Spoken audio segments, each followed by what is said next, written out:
Already వాళ్ళు గెలుపు decide అయిపోయిందని కేసీఆర్ అనౌన్స్ చేసింది కదా నిన్న. కలలు కట్టున్నారు, నేను చూడలేదు.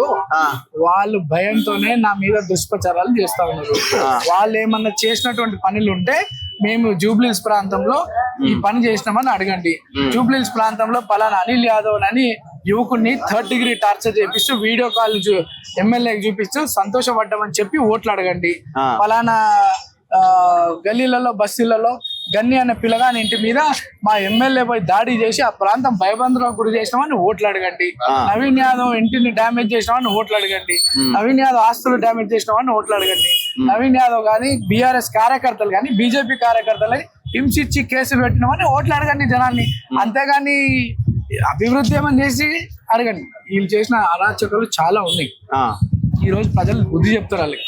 ఇంతమంది జీవితాలు పాడు చేసే ఆలోచనలు గతంలో బీఆర్ఎస్ ఉండే, అవన్నీ కూడా ప్రజలకు తెలుసు. అభివృద్ధి ఏమి చెప్పలేక మా మీద తప్పుడు ఆరోపణలు